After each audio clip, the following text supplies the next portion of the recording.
and Jennifer Poon from the Council of Council of Chief State School Officers. CCSSO is probably the way that you've heard it more often.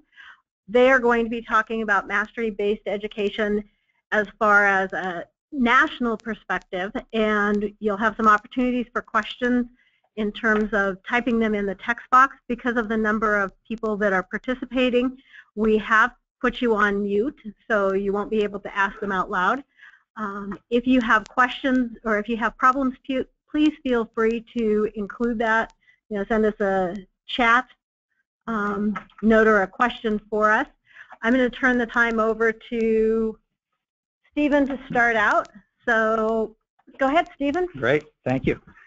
And good afternoon, everybody. Thank you for being with us today. My name is Steve Bowen. I'm the Strategic Initiative Director for Innovation at the Council of Chief State School Officers, CCSSO. And for those of you that are not familiar with the organization, it's the National Association of the State Commissioners of Education, Secretaries of Education. So all of the people who run the state education agencies are in all of the states and territories are a part of our organization, and our mission is to support those state agencies and those what we call chiefs.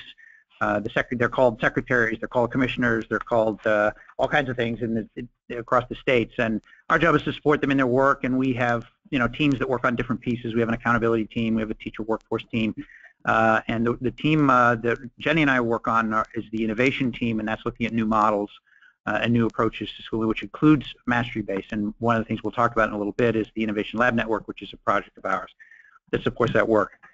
Before I came to CCSSO, I was a State Commissioner of Education in the state of Maine. So very pleased to be over here in Idaho. Weather's just about the same, so I feel right at home here in Idaho coming from Maine.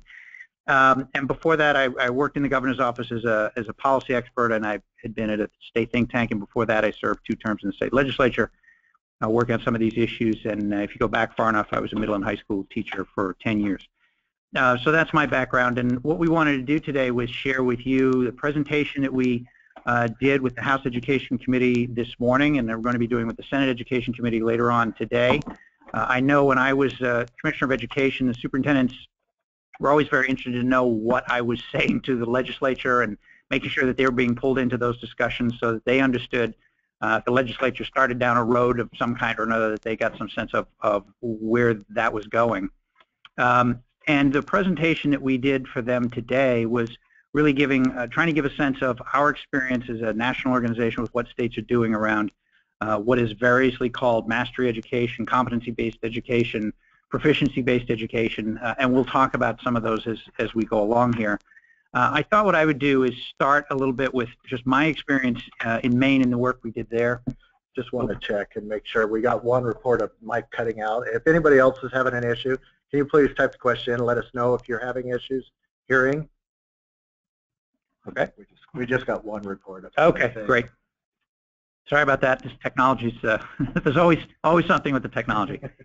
So anyway, what I wanted to do was talk a little bit about my experience in Maine and the work we did at the department in Maine to support districts that were doing this, just by way of kind of my background into this, and then we'll go to what we are starting to see in some of the other states in terms of what they're doing.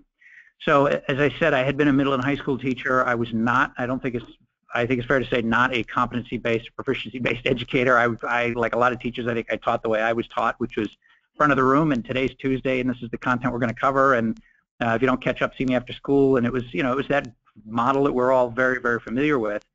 When I got to the department and started, checking in with the superintendents, I did kind of a listening tour when I came to office so I could get a sense of the kind of issues that were confronting the states. I went around. We have our superintendents are broken up into different regions.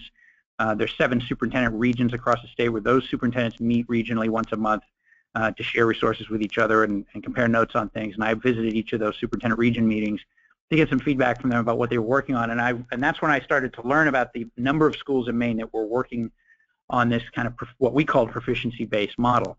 And I came to learn later that the state had made some investments before I came along earlier on in the process, where they brought in some consultants from out of state and to look at some other models, and they had a couple of districts that were interested that they gave some money to try some things out. So by the time I showed up, and this would have been in 2011, there were already districts that were down this road a little ways. They were trying proficiency-based models. They had changed how they were doing their work inside their schools. I don't think we had a district that had gone in district-wide with that model. Usually there was a school within the district. Typically we saw these starting in the middle schools. Felt like the middle schools were kind of just philosophically more oriented to that kind of model. And so we visited with some of those schools and tried to get a sense of what was going on in those schools. And because I had a group of superintendents that were leading on this, they had actually formed an organization called the Maine Cohort for Customized Learning. You can actually, they have a website. You can go on. If you do a quick search for that, you'll find their website. And it really was a group of superintendents who, on their own, and building principals, who on their own formed this group to initially share ideas. I want to say in the early days there were 7 or 8 districts, and it's grown quite a bit since then. Where they're sharing resources, they share professional development opportunities, they kind of jointly pitch in their professional development dollars to bring speakers in, and they do a lot of work as a group to move this forward. And so one of the things I did early on was meet with that group to get a sense of, how were things going, and more importantly, what was it that we as a state could do to support them. And that led us down the road to a handful of things we did. I mean, one of the big buckets of things that we focused on was, what is the state doing that's getting in the way of this? That ended up being quite a bit of the conversation. We actually did what we called a red tape removal task force, where we went in and tried to figure out, where is there just bureaucratic pieces that are getting in the way and standing in the way of you innovating. And so we did some work around that. We also moved what we called an innovative schools bill at that time. We were also doing charter school legislation. Maine, when I came in, was one of the few states that didn't have charter schools. We moved forward a charter school bill. And in the midst of those deliberations, I had a number of superintendents who came and said, I'm fine with charter schools, but don't give them more flexibility than you give us. I mean, we can innovate too, so give us some flexibility as well. So in parallel to the charter school bill, we ran another bill that we called the Innovative Schools Bill, which allowed districts that wanted to develop what we call an innovation plan, who found some barrier, something that was in the way of them moving forward these models. They could come to the state, and it actually gave the Commissioner's Office some leeway to waive certain requirements that were in regulation if necessary, and we kind of called out what those were. So it was a way to send a strong signal to the districts that we really were supporting them in these innovation. We would do what we could to either support them or get out of their way, which seemed to be more often the case. Eventually, based on feedback from them, one of the other pieces they came to us and they said, the diploma statute gets in the way, because the diploma statute that's in law is based on seat time. It's based on the accumulation of credits, and so it'd be great if we get some flexibility around that. So the last kind of piece of legislation we did on this large scale was a bill that changed how we counted graduation, and over time, it transitions. We're not there yet, but over time, how it works is the pieces of statute that are around the diploma requirements, and 4 years of math and 3 years of this and 4 years of whatever, all of that gets replaced by language that requires students to demonstrate mastery of those learning targets in order to graduate, as opposed to simply accumulating enough credits because they take a class and they get a C- and they move along and accumulate their credits. They actually demonstrate mastery of that. So what's going on now in Maine is a large scale and trying to move all the districts on this. The state has been going out and doing a lot of TA and support for the districts to help them make that transition. I think it's probably fair to say we're still working on it. We did put a provision in the law that districts could ask for more time to phase in. We originally set the deadline at the 2017-2018 school year. There's a provision the legislature put in that extended that out to the 2020 school year, 2020-2021 school year. But districts would have to have a really concrete plan in place to get there by that point if they were to get kind of an extension on those deadlines. So I'm a little bit getting down in the weeds here, but I wanted to give you a sense of kind of what our journey in Maine was on this. And it's important for me to have you take away is that this in Maine was a very district-driven enterprise. It wasn't that we had a group of legislators or a governor or me or somebody coming in and saying, this is the way we're going to go. It really was something that the districts were leading on. They found that this model gave them more flexibility. It engaged students. It was connecting them better to kind of post-secondary opportunities, college, and especially on the CTE and career ready side, there's a lot of connection to a competency-based model, which is what CTE is a lot of the time. So lot of good connections there. Our colleges were very interested in it. So a lot of good work there, and we could spend the whole day talking about that, but I wanted to use that as a way to kind of set the table here for what we're doing. We were going to try to do a video that gave you kind of a sense of that. We're not sure on our end whether the technology will work or not, but do we want to give that a try and see if that'll go? All right, so why don't we do that, again, just to give you a sense of the classrooms and some of the work and some of the pieces that are going on in Maine.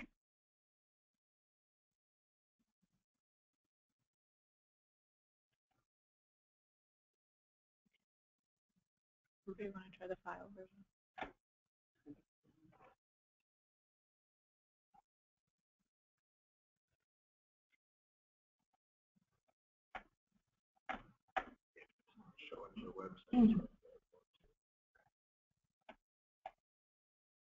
Again, we've been trying to get the file right. As you can see, we're trying to we have a website that we've set up that has a set of videos. One of the things that we're doing, we'll talk about this in just a second, that our network has done is tried to share some resources across the states that we're now working with. And I should have mentioned before that one of the things we did as a department was pulled a lot of resources from those districts that were really innovating and pulled those together. So actually, if you go to the search for the Maine Department of Education Center for Best Practices, we pulled together a lot of resources, did some videos ourselves, some case studies of the districts that were really kind of moving out ahead of this. So for those of you, at the district level thinking about how do we tackle this, there's some really good resources there that are district-based as opposed to state policy-based. And it really was districts giving us, their planning frameworks and things like that they were using. So there's good stuff there. What's the verdict here? Getting a lot. We're not hearing audio. Okay. I have a feeling that we're going to have to share out that web. Okay. All right. So what we'll do, I'm sorry for the technology glitch, but we'll give you the link to the site. You can go on, and there's videos from the different states and some resources there to take a look at, so we'll share that with you. Actually, it might be a good transition point to transition over to my colleague, Jenny Davis-Poon, who runs the Innovation Lab Network at CCSSO. So she's the one that oversees this network of states that we're working with, and really has a better sense than I do of what it is that the states are actually doing and kind of what that looks like. So with that, we'll get our slides in line here, and then we'll go from there. So I'll transition it over to Jenny. Great. Thank you so much, Steve. Hi, everybody. It's great to be here with you. So I think what I'd like to do is just really briefly provide a little bit of some frameworks, I guess, that have come out of our work with various states and their various districts to implement mastery-based education. This first slide here is a kind of a image to show just what is the prevalence of mastery-based education across the country right now. This was compiled by INACOL, which is a national organization that works with blended and online learning. But they also support what they call competency-based education. And I think the designations of advanced, developing, and emerging are not important here. This is also old data. What I wanted to show is that although, in the grand lifespan of public education in America, mastery-based education is relatively new, it has taken a foothold across the country, and there are a number of ways that states are supporting mastery-based education through their policy frameworks, which is what this particular map is showing. And so states that you see either blue or green or yellow have taken steps, again, from a policy perspective, to support mastery-based education either through diploma requirements, as Steve had described, or through building the kind of data infrastructure and technological platforms that support mastery-based learning on the ground, or by networking districts who are going to incubate mastery-based models in much the way that Idaho is. And so again, what I'd like to share is just a couple of takeaways that, that these states have learned through their work, and perhaps some recommendations for districts venturing into this work as well. So if we go to the next slide, I just wanted to do a little bit of language setting. You've heard Steve say proficiency-based. Idaho's language is mastery-based. And so I just wanted to acknowledge that there are actually three terms that we consider roughly equivalent: mastery-based, competency-based, proficiency-based. And just in the way that Idaho defines it in House Bill 110, mastery-based means an education system where students progress based on demonstrating mastery of competencies or content, rather than moving along because they reach a certain age or they've accumulated credits based on seat time, as Steve had described. One thing I would acknowledge on the next slide is that districts and schools that implement mastery-based education with success, with high outcomes for their students, often find additional key ingredients that come along with the mastery-based model. And so this, we call this our kind of 6 critical attributes of system redesign. This is something that, again, we've pulled out of the work with these Innovation Lab Network states. And I'll just kind of go around we call it our beach ball diagram, but I'll just go around and touch upon what are some of these other key ingredients that, when coupled with mastery-based education, really lend to success. And the first, kind of at the top there, is that in order for mastery-based systems to be meaningful, those competencies that students are demonstrating must be tied to, world-class knowledge, skills, and disposition. So a really rigorous sense of what it is that students should know and be able to do. They must also then incorporate student agency, so that school isn't something that is done to these students, so that it's not just another model that kids are pushed along, but students have voice, choice, and ownership over their learning, something that we'll see quite a bit in some of the examples that we'll pull up later.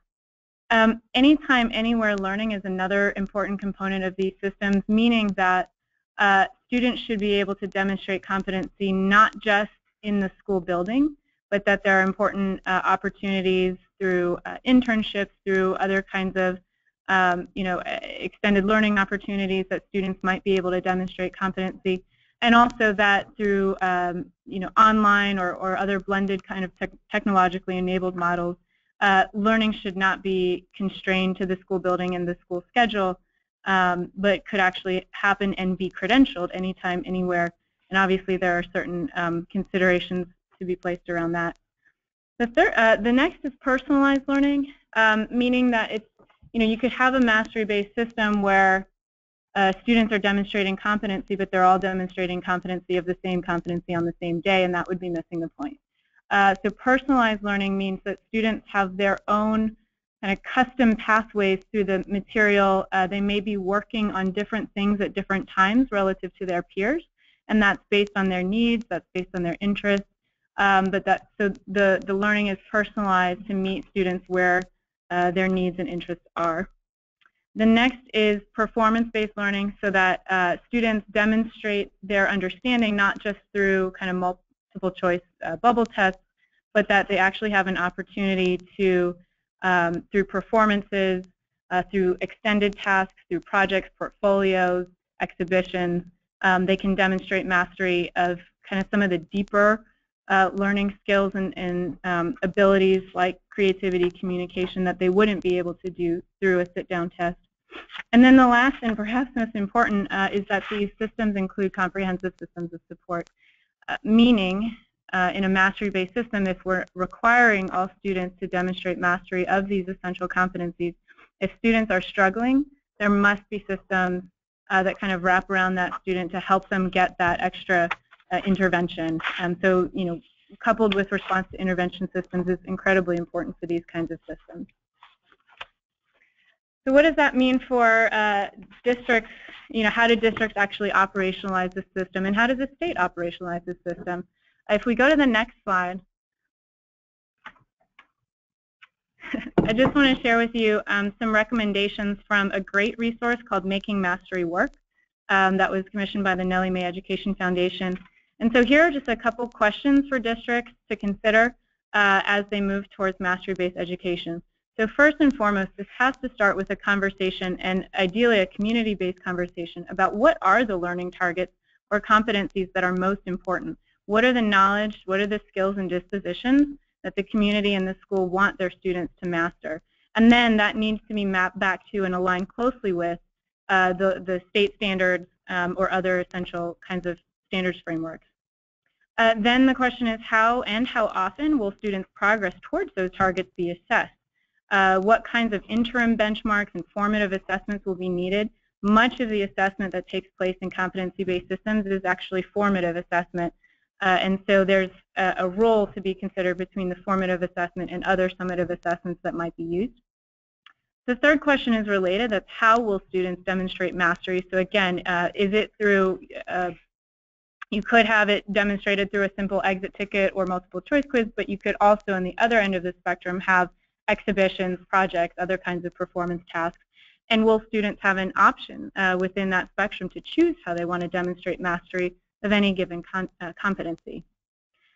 Next is, how will teachers and students actually track progress? And this is a systems question, so what kinds of learning management systems, adaptive gradebooks, other kinds of tracking tools will be needed? How will the program grade and award credit? And how can the system, once developed, be clearly communicated to students, families, and other stakeholders? And actually, we should say, not even once it's developed, but while it's being developed, what is that plan to communicate and also maybe even co-create with the community? The next thing that I just want to show is, on the next slide, is what we've distilled and learned about how states support competency education. So something to keep in mind as your work matures in mastery-based education, you may find that you're bumping up against a number of state policy barriers or even structural barriers, some of the things that Steve had mentioned earlier. And so this is a framework, and I won't go into great detail. I've provided a link where you can read a little bit more about each of these buckets, but these are some of the areas that we're working with states in the Innovation Lab Network to really open up and enable mastery-based education to be both sustainable and to be able to scale across districts and across the state. On the left-hand side, one of the most important things is to create structures for collaboration sharing, sharing of best practices among districts. So one of our recommendations to you all is, it's so much easier if districts are not going at it alone. But if you do create the kind of, in Maine it was the Maine cohort for customized learning, a sort of shared community to share what you're doing, to learn, to create together, and then to kind of take common themes across your work and use that in informing state policy. We found that to be a tremendously successful model across states.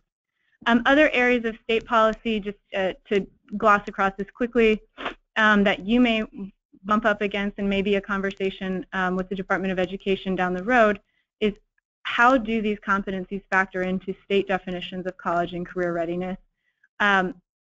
What are other ways that states can help enable personalized or mastery-based learning? And that's everything from how educators are prepared for these kinds of environments, because there are some unique skill sets that are involved when the teacher is more of a diagnostician than an orator.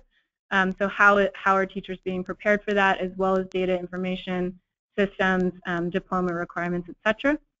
The third and fourth buckets, kind of as the work matures even more, we've seen districts bump up against state assessment models and also accountability models, and how do those models not only incentivize and align with mastery-based education, but also incorporate some of the rich information that's being captured through these mastery-based assessments locally. And then the fifth is seamless pathways to college and career. So what conversations are being had with post-secondary institutions in the state, with workforce and industry stakeholders in the state, to ensure that as students are demonstrating competency or mastery of these competencies, that actually carries meaning when the students look to enter college or a career. So having those conversations, again, through the development of the mastery-based models is essential. Last thing that I'll share, and then we'll pause to take questions, are just some thoughts, some comments that we've heard from our states and our districts who are moving in this direction about why is this kind of system compelling. If we could hit one more slide. Thank you. So in a traditional model, if a student is struggling, the class generally moves faster than them and the student feels lost. If a student has already kind of understands the content, they feel bored because they're held back until the average student in the class moves along. But in a mastery-based system, learning is optimally paced and provides what students need in the moment, tailored to that student's needs. In the same way, students aren't passed along grade to grade, even though they only got 60% or 70% of the material, but they are actually asked to keep working until they can demonstrate mastery of each critical concept. And their learning gaps, if they don't demonstrate mastery, they're not ignored, they're not passed along, but because of data and technological support, students and teachers know exactly what the student has and has not mastered and can build from there. Importantly, learning isn't something that's done to students, but students take greater ownership and investment in their education because learning is relevant and connected to their interests. And then students don't just learn kind of the academic facts, but they develop the skills and dispositions important to their future, such as collaboration, communication, initiative, and self-determination. I think the last slide that I have on here is just some data, and this is actually outdated. This is from 2013, but in a couple districts that have implemented mastery-based education, and you'll see in test scores in those states have shown improvement, suspension rates drop, gang membership falling. Students are more engaged, and they're actually achieving at higher levels academically.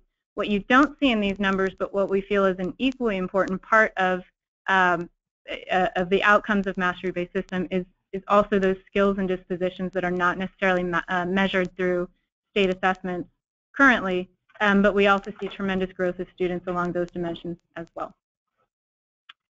So I think that's, we were going to show you another video. We have, and can send again on the next slide, a link. There's a bit.ly link at the bottom there. We have videos from 4 different states that have all gone about implementing mastery-based or personalized learning in various ways, all of them actually locally driven, to Steve's point about Maine. So please do feel free to peruse that website. We've got videos, we've got infographics and other kinds of shorts that can provide a little bit more context on what the work in these states has looked like. And with that, I think we'll turn it over to any questions that you all might have. Some people expressed concern they couldn't see the complete screen on there. Oh, okay. All right. So that they know that we'll share that. Yeah, we'll be sending. Yeah, right. We'll be sending out the slide deck, so you'll have all the links. We'll make sure you have the links to the piece we did in Maine that was sort of more district driven, and that really was. And we did case studies as well. And I'm glad we had the slide in here that was about what districts have taken away and given us for feedback, because there's challenges at implementing this. No question about that.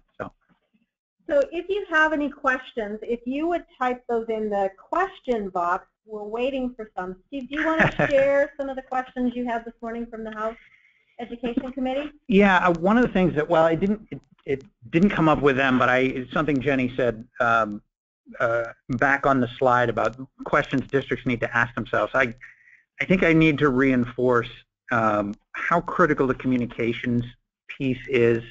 I think, we had districts in Maine that got out a little too far ahead with what they were trying to do, and started to have parents start to say, "Wait a second, whoa, what are we doing here?" And if you follow this model down the road far enough, you get into really some pretty core pieces of our education as we understand them. I mean, if you move, for instance, to a sort of a standards-based grading formula, we did have a question about grading this morning.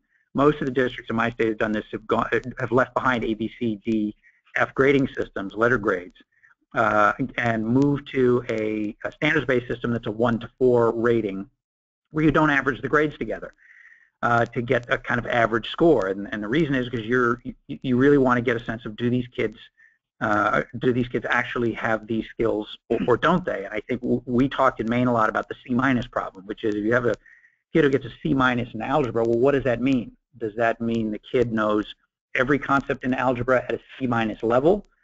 Or does it mean the kid knows some core elements of algebra and doesn't know any of the other core? And so when we average the grades, that gets masked, so we don't know what the kid knows and doesn't know. So the districts that were really moving to a kind of outcome-based system where you're actually tracking specific learning outcomes really wanted to make that a piece of it, right, so that they could track how these kids were. But the challenge is, if you don't average grades, then you don't end up with a GPA, and if you don't have kids having a GPA, then at the high school you don't have a valedictorian, and if you don't have a valedictorian, you don't have kids putting valedictorian on their college applications. And pretty rapidly, I think some of our superintendents found they were in the weeds on this, and had parents who, even had been supportive of, a lot of the student agency pieces and the move at your own pace pieces, finally got to the point where you're like, whoa, wait a second, what do you mean there's not going to be a valedictorian here? So there's some thorny issues, I think it's fair to say, in all honesty, that some of our districts in Maine wrestle with. So I can't reinforce enough the communications piece, that this really has to come out of a community discussion about, are the schools, as they're presently designed, not designed by anybody who works in them now, by the way. I mean, all of us inherited this system from previous generations. None of us built it to look like this.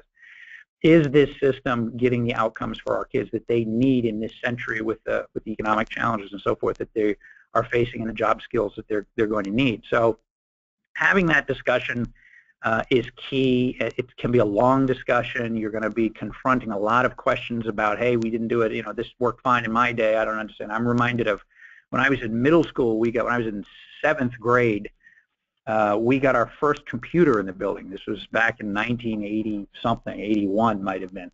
And this was a scandal at the time, because those of you who are my age will remember those things were expensive back in the day.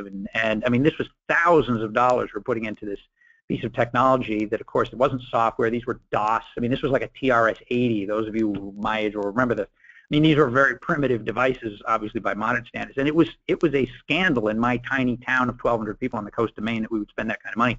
And you got a lot of, we didn't have computers when I was a kid in the 1950s, so this is a hard discussion to have to move in this direction. So, we were very fortunate in Maine. We had some districts that had been down that road, so they were available to support the other districts. There were schools that folks could visit and see what it looked like. One of the reasons we had the success we did, I think, working with our legislature to do legislatively what we needed to do, is we actually took those legislators into these districts so they could see for themselves how it worked, what it looked like, how it was being facilitated, what the outcomes were for kids, how parents saw it.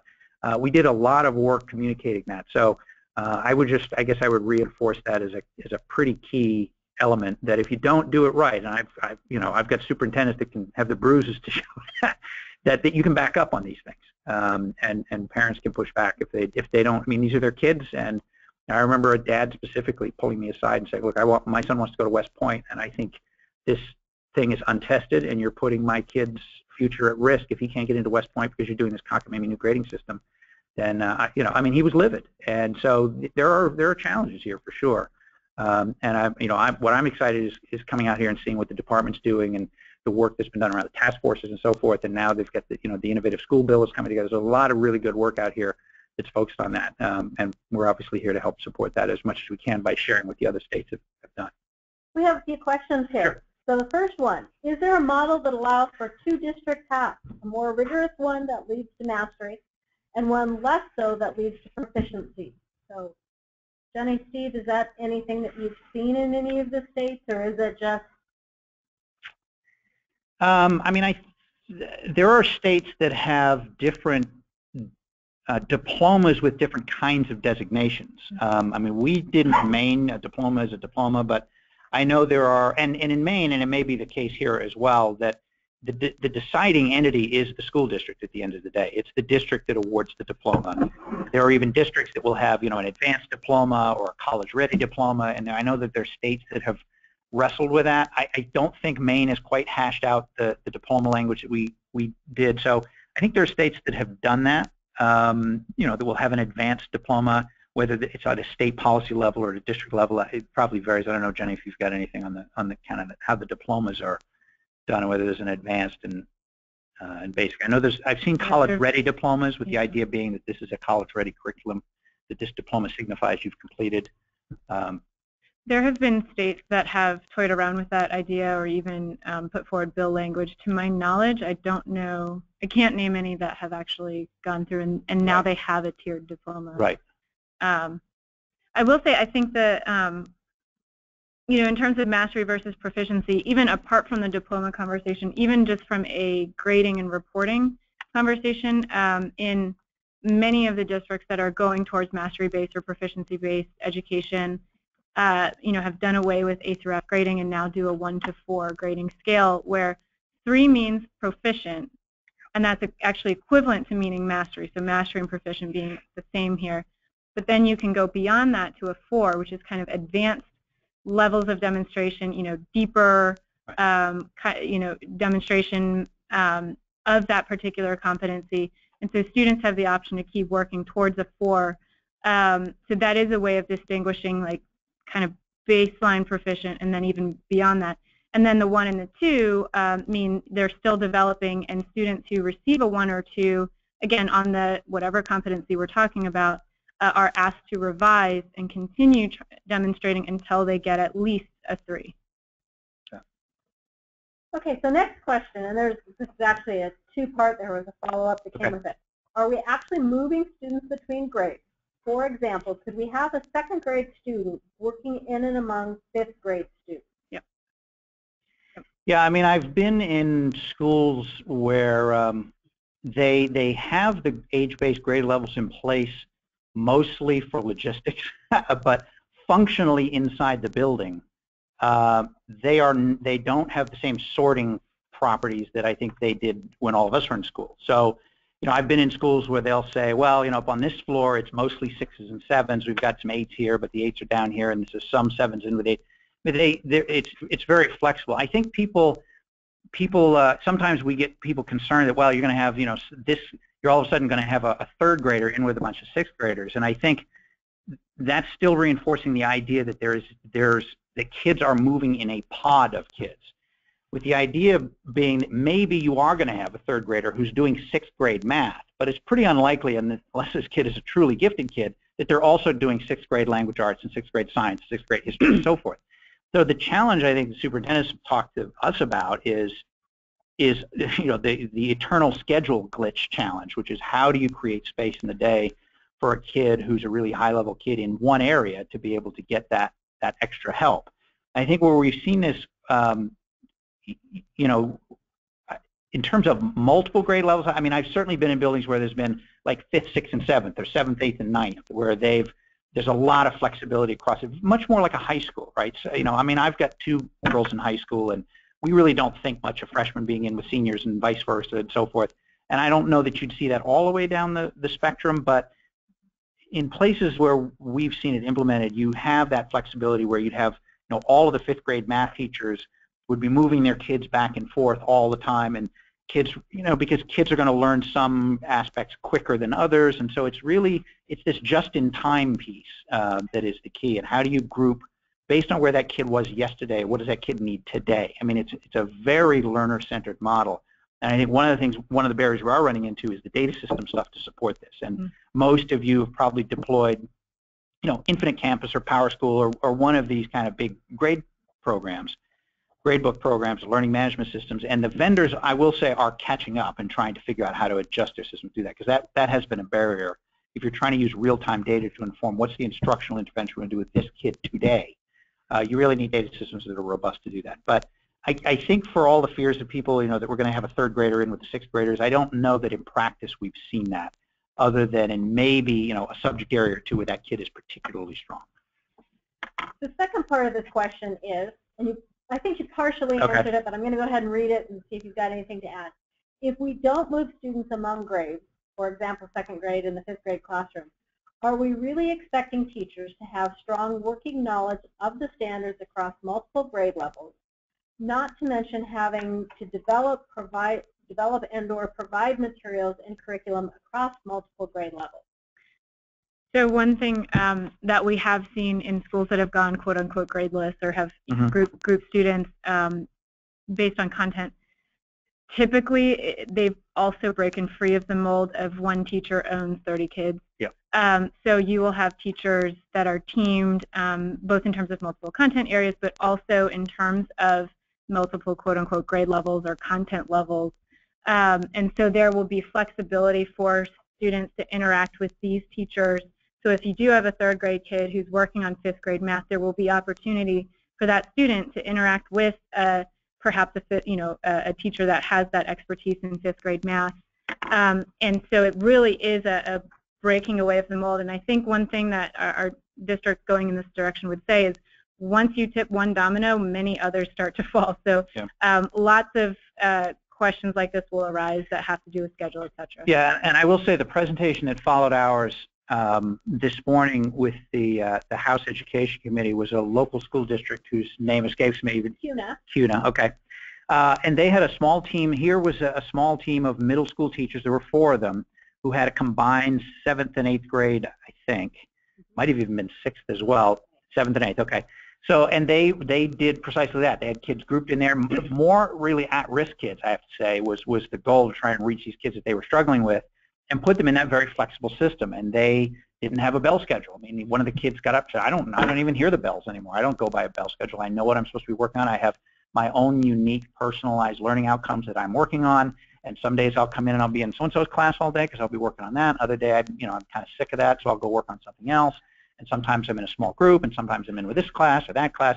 And this is, across these 4 teachers, there's that flexibility to have the kids moving back and forth and across the hall and so forth. And this is only the 2nd year they've done that. Their goal is to go and pick up another 4-person team in that school, so you now have 2 teams, and presumably across the 2 teams, kids could move as well, and you'd have some specialization in there. So, and again, in districts where we were working on this kind of back a few years ago, it started off with, a team or 2 inside a grade level or across 2 or 3 grade levels that was trying to figure out how to do this. And maybe it was only in one content area that they were building that kind of flexibility. But we're seeing a lot of experimentation around that, and we've had. I talked to a principal not long ago he said, I want to get rid of the bells in the high school. I want kids to come in. They know where they're supposed to go. They know what they're supposed to work on. It's like coming to work in the morning. Nobody has bells to tell us what to do. We do what we're supposed to do when we're supposed to do it. He wanted to kind of replicate that model, and we were talking about the challenges he was facing in doing that. But that's where some of our districts are going. Okay, next question. If we change the grading system standards-based or reference, when will the colleges get on board with accepting this type of record rather than evaluating students on GPA? Yeah, we've had that question a lot. And certainly, one of the things in New England, we worked across state on this, actually. So the New England Secondary Schools Consortium, which was an organization that we worked with across the northern New England states, took on the job of sitting down with the colleges and walking through, what does this mean for you? Is this something that you can go with? Is this something that's going to be a barrier for kids? We absolutely don't want it. If a kid can't get into West Point, but we've done something wrong. Either we haven't communicated to West Point what this is. And what we got from the colleges, by and large, was this is not a problem. I mean, we have people whose job it is at the college to look at transcripts from all around the world. We get transcripts in foreign languages. We get transcripts from homeschoolers with stickers on them, we get, and smiley faces. And, we have to determine based on the preponderance of evidence that we get, is this kid ready to do the kind of college level work we do here or not? So I agree that this is a question that does come up. It's a question that you as superintendents will get. And so the degree to which districts and groups of districts can talk to the higher ed community, that the state department can maybe play a part of that role, and we did that as well when I was in Maine, where we were working with our local Maine colleges, at least, to talk to them about that. I mean, we got really good feedback. And again, for the colleges, think about the transcript that they are now getting versus what they did get. I wish I should bring you this, because, like I said, I have a daughter in 8th grade and I have a daughter that's a junior, and the middle school has moved to this model. And so the middle school report card has all of the learning objectives and where she is on that 1 to 4 scale and all of these objectives. And it has really good information about which things she's wrestled with within each. So in math, it's a long column of learning objectives that she's working on, not just what's your math score. The high school has got its flag in the ground, like they're not moving on this. They're slowly coming around, but they're not there yet. And the high school report card is ludicrous. I mean, it's the top half of one piece of paper with letter grades, and that's it. No comments, nothing about the standards. It really is old school report card like all of us got. And I can't help but think if I was a college, I would much rather have a much deeper sense of what this student knows and is able to do than that I would get in that kind of model. But those dialogues absolutely have to happen. And as you guys work as a group, and as the state moves forward and the department wants to move on this, having those discussions with higher ed is pretty critical. I think you will find, though, that the higher eds are not nearly as worried about this as everybody else is. This is what they do for a living, is pouring through that information and making decisions about where kids are. Okay, this is the question that the legislature asked, and we danced around it. All right. They're asking how Maine or any of the other states is dealing with the funding of mastery-based education, since Idaho funds based on average daily attendance and speaking. Yeah, I wish I had a better answer. I feel like we didn't do enough homework on Idaho's funding model. My excuse, to the extent that I have one, is that when we were doing this work in Maine and working with the districts on basically sitting down with them and saying, look, what are the statutory and regulatory barriers at the state level of getting in the way of you doing this? Funding did not come up, and Maine is funded at a district level. It's based on district level attendance. And the numbers flow at the district level, so the state doesn't concern itself with whether a kid is in a class or not in a class or at the school level. It's just a different funding model. So I think it's fair to say that it's something that the state here, that you all are going to need to sit down and again have a dialogue with the state about how could you tweak the funding model to recognize the kind of flexibility that we're talking about here. The only place really I would say we ran into funding models is Maine is a small state. We only have 185,000 kids or so. A lot of kids go to elementary school in one district and then go to a high school in a different district. And so we ran into those kind of issues. If a kid is taking classes at the high school 2 days a week, then where does that kid in this district or this district? I mean, we ran into those. And the other place where we ran into some funding models issues was early college. So we had an early college statute that back in the day didn't get much use, and it was some state funding for early college, and then the community college system was pitching in a bunch of money. And back in the day when most kids didn't do early college other than the really truly gifted kids, nobody really cared. And then all of a sudden, as this started to pick up, you had kids in high school who had blown through the entire math curriculum by halfway through sophomore year, and the high school's now knocking on the college's door saying, we need some college level math down here. And the college is like, wait a second, we're not equipped, So you are going to run into those kind of things. But I mean, clearly there's going to need to be some review of the funding model here. I don't know the degree to which we've seen that in a lot of other states. I don't think many, but it is something that has come up before, and we admittedly danced around it because I'm not familiar enough with your model to know what fixes it would take. But in Maine, it's at a district level as opposed to a school building grade level funding. So this is one of the topics that came up with the Mastery-Based Education Committee this summer, and shared that with the superintendent and the governor and the legislature, that this is one of the big implementation concerns or will need to be looked at. So, next question. Yeah. It seems there is a focus on at least an emphasis on college and career readiness. Has the adoption of this philosophy been primarily attempted at the secondary level?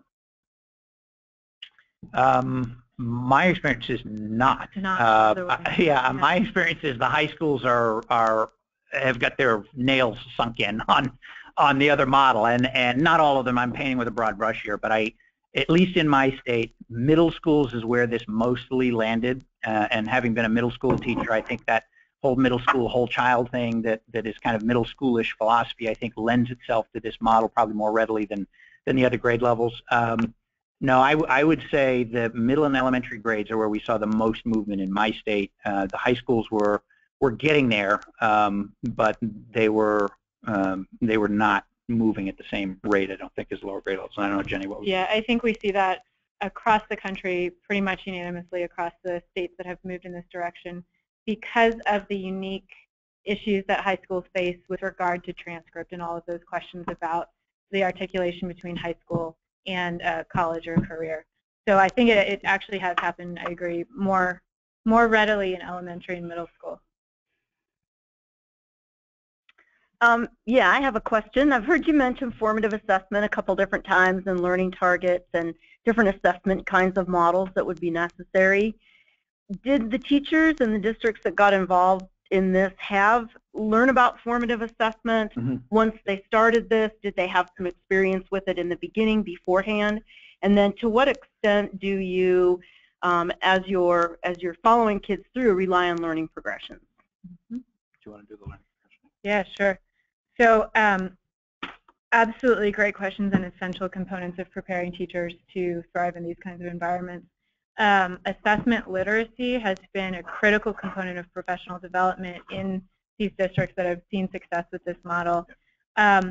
Learning progressions is also something that's, I think, an essential backbone for this kind of model. So learning progressions being the idea that we could outline within a competency or from competency to competency what that actually looks like when students demonstrate mastery of that competency and at different levels of maturation.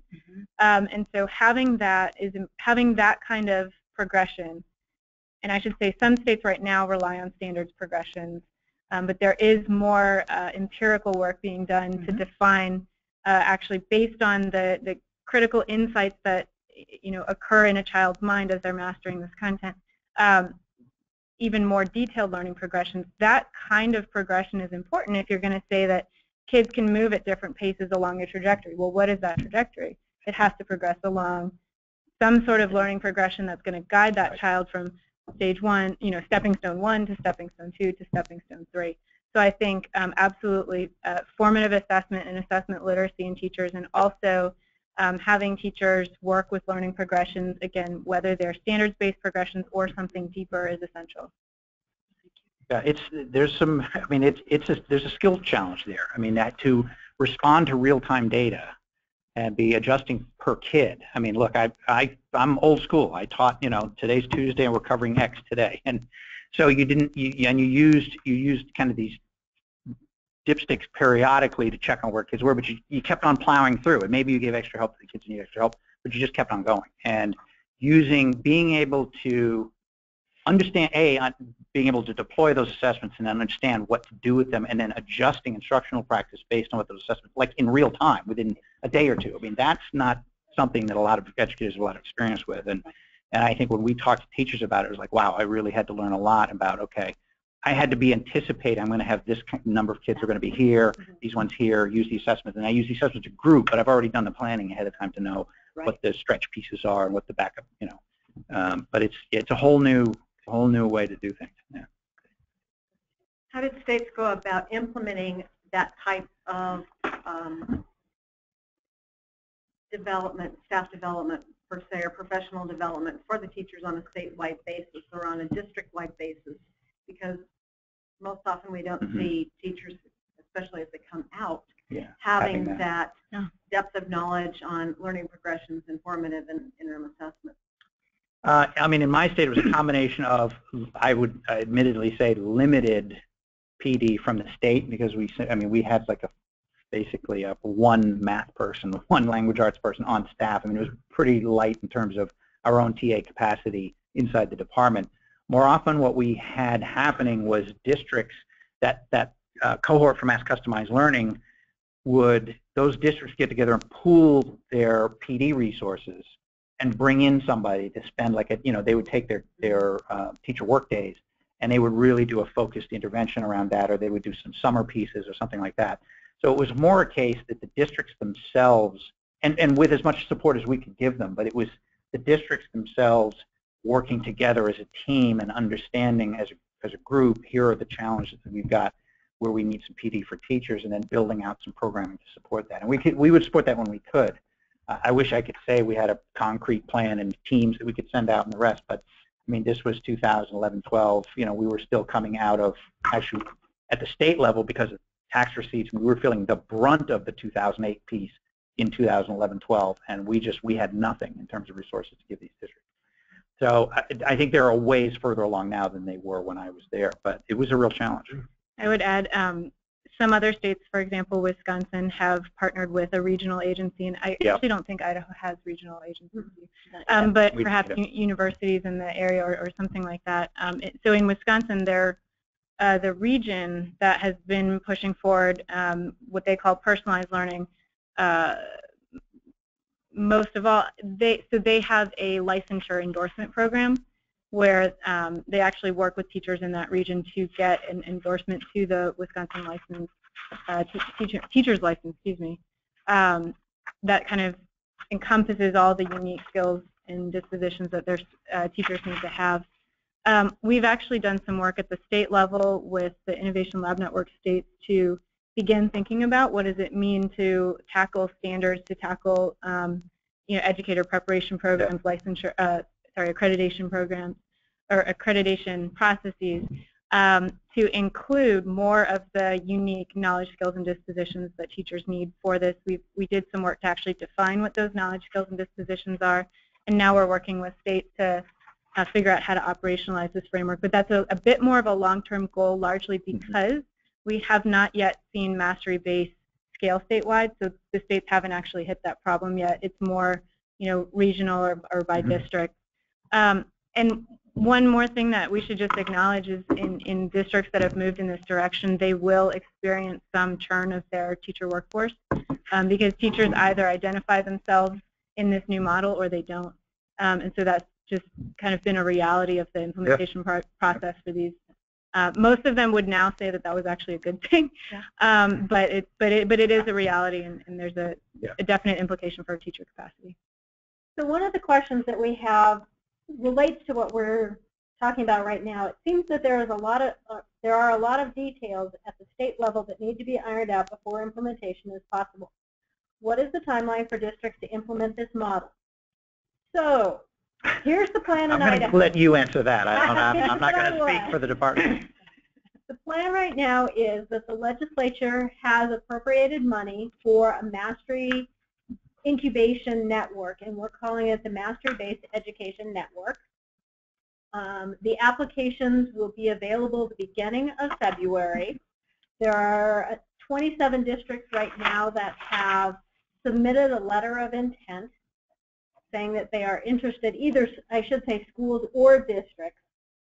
If they're selected, those schools or districts will be part of that Mastery Education Network, will be expected to participate for at least 5 years. And the goal is that they would be, and I know some people don't like this word, but they're going to be the incubators or the guinea pigs and try and help iron out what's happening and figure out what policy changes need to be made, what changes in funding or assessment or whatever else. As part of that network, they will be receiving some professional development. Something that the Mastery-Based Education Committee this summer discussed was the real need for schools that are participating in this to get together and talk about what they're doing in the schools. And hey, I saw this problem, how did you solve it? Basically share their collective knowledge and work through some of the things. This for the state is going to be a generational change. And it may come out that after working with the schools that are in the network that if you decided, hey, this isn't going to work statewide, we're going to do like some of the other states, and it's an option to opt in as opposed to a requirement. So right now, the expectation is not that everybody will adopt this in the next 5 years or anything. It truly is more from the district level or the school level up, which I think is an exciting thing to consider in that whatever model is going to work, if you're interested in it, then you can apply for it. But if you're not interested or you have something different, you don't have to do it. So yeah, that's kind of a long answer. Yeah, well, but I would say I think the states that have successfully done this have done that exactly that way. I mean, you have to have a group of districts that are trying this out, that are learning from each other, that you have a community of practice that's really learning. Look, this is not a small thing we're talking about doing here. I mean, we've had the same system of education for 100 years, working basically the same way. So making these kind of changes, it takes time and it takes a lot of work. And I think we haven't seen any state try to go statewide without having built and spent some time with a small committee group of districts who just are going to go out there and see what they can do to make it work and learn from them and then build it out over time. So we have more of a nuts and bolts question here, or actually we have a couple of them that are left. So how did your district handle the structural limitations of old buildings so that they can accommodate the open and dynamic system? The next one is also about the physical structure of the classroom. What did you see? It's interesting because I had this question this morning from one of the legislators about whether this is back to like the open floor plan buildings, and I had a flashback to I did my student teaching in a building that had been built like 1978 as an open floor plan building, which they had decided by like Thanksgiving of that year was not going to work, and they put these they put these floor to ceiling dividers. It was a horrible building. So I know we've been down that kind of road before. I mean, I didn't see, certainly in schools that were kind of built with this in mind, you had some flexibility in the movable walls and those kind of things. But the districts where I really saw this working in a way that you could be like, oh, okay, I see what it means. There wasn't physical limitations in terms of building. It was more everybody being okay with kids being in the hall and kids being in the corridor, kids being across the hall in somebody else's room working on a project, and this kid from this class being out in the hall with this kid from this class working in a corner on something, and having a 7th grader in with the 6th graders working on this, or 2 7th. I mean, it was really about the building itself and the teachers and the administrators being comfortable with that level of flexibility with kids kind of moving about the hallways and working on things. Because it really, in schools that I visited where this was working, kids were at work, and you could go up to any kid and say, what are you working on? And they say, well, this is my learning objective, this is what I'm working on, this is how I'm going to demonstrate my learning. It was all of that kind of stuff. Yeah, it was very student driven. And so if you're okay giving up the reins of that, I didn't find that I had districts that said, we'd love to do this, but we got to build a new school building to do this. I think it really is more about, and look, this isn't to underplay the challenges of this, especially around the scheduling and that kind of stuff. But I don't know that physical buildings became that much of a barrier. I think we did see districts interested who were doing renovations, looking at how do we create, the movable walls and lots more common area for kids to work in and that kind of thing.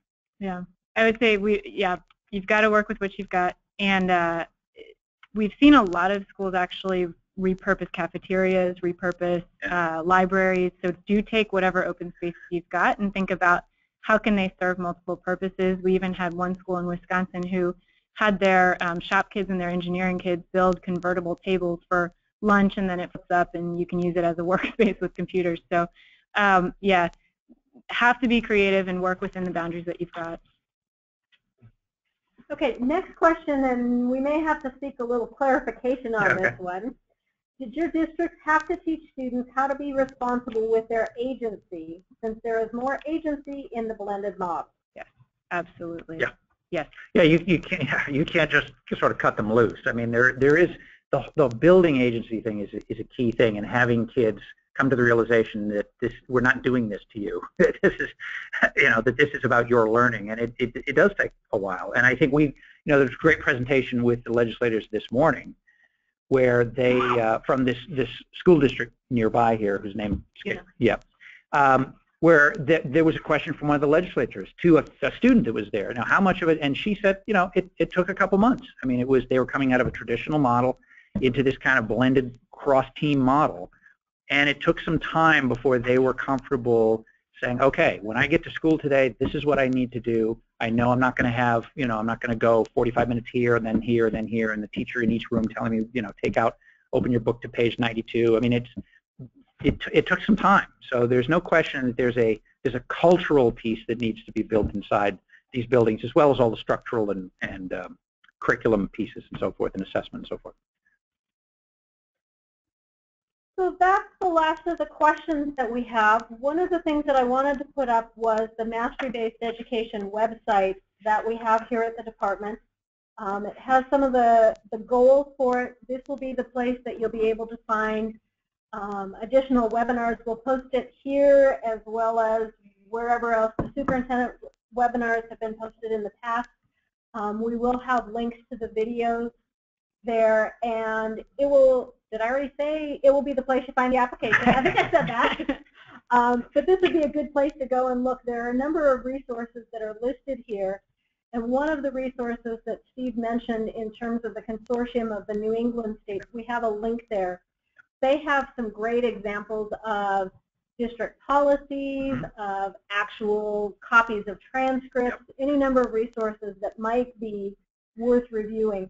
I also shared this at the ISBA conference, where there's a list of policies that if your district is considering going this way that you might want to review, and they need to update based on the changes in the instructional model. So with that, we're going to end the webinar. Thank you very much for your participation. And Jenny and Steve, thanks so much for being here and doing this for us. Thanks for having us. You bet.